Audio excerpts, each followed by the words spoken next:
Welcome back to the Tales of St. Gwen. Today, Gwen reads the Dante Inferno and makes parallels. And so to begin. "What are you reading?" Scully asked, walking into my room. I looked up from the old book, the warm pages barely held together with the cracked binding. I'd picked it up from an antiquities dealer on our last fuel stop, interested in the cracked red leather of the binding. "An ancient book." "An ancient book. What's its title?" "Dante's Inferno." "Ah, I have read that once. What is your interpretation of it?" "I know that the God Emperor was trying not to have a religion, but I can't stop drawing parallels." "Oh, how so?" "Well, the 9 layers of hell can be thought of the vial of this world." "And Dante himself?" Yes, him as well." "Well, don't make me wait. Explain." "Well, the first circle is that of limbo. Those who are being ferried over to judgment are similar to those on infected planets or even just everyday citizens. Waiting to be tried for one sin or another, they walk with no idea or reasoning that they are guaranteed a better afterlife." "But what about the other circles?" "Second ring is that of lust. That's a simple comparison to the chaos god of pleasure, Slaanesh. You can see the depravity that is shared between the two, the likeness that the infernal ring presents to those who follow and aid the Dark Prince, which ties into the next ring, gluttony. While pleasure cults aren't often that of overeating, I can easily see how that is tied in. But it's not who I associate with gluttony. I think of Nurgle as gluttonous, by the sheer size of his demons and how they act upon the battlefield. They don't compose themselves on the battlefield. They spread out and cover the entire lands with their plague. I can easily see the ring of gluttony and the infernal correlating to Nurgle's followers.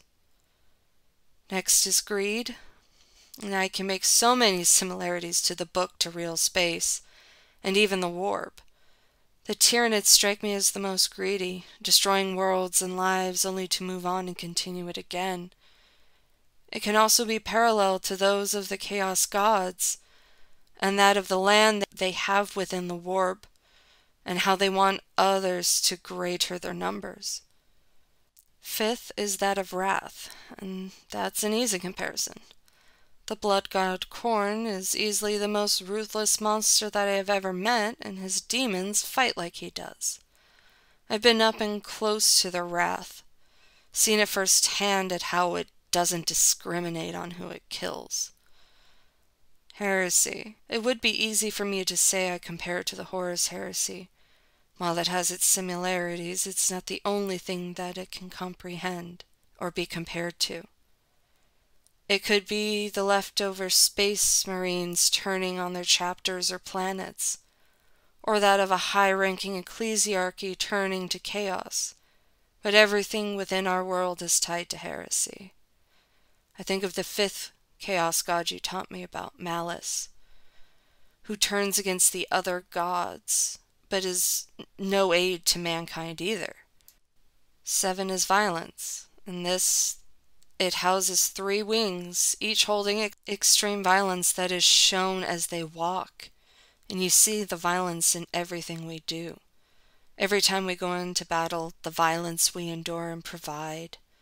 It's not hard to make comparisons for that.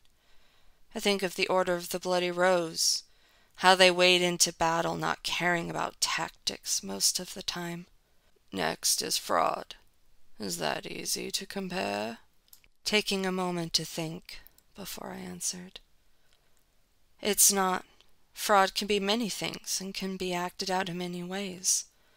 Perhaps I think of how chaos cults are promised glorious things and they never come true, but fraud has a special section in the book for those sorcerers, fortune tellers, divination, and I think of Tzeentch.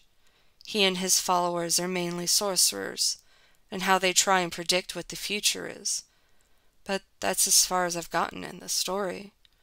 The last ring is treachery, Scully provided. This ring is not what you think, and in the book it is a frozen lake. Held there are the traitors of the kin, traitors to their country, traitors to the Lord. Traitors, oath-breakers, and betrayers are found on that level, all of them chained up to the ice with no promise of release. That is what awaits who are treacherous.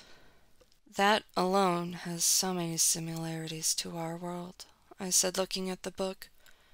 Gwen, while I do understand that reading is good for one's knowledge, don't let it cloud your brains with the parallels to Christian society that no longer survives. Once I nodded, he stood up, leaving the room. I picked up the book, looking at the cracked leather before tossing it into my desk, deciding I would finish it later, but never did. Thank you for coming to the Tales of St. Gwen.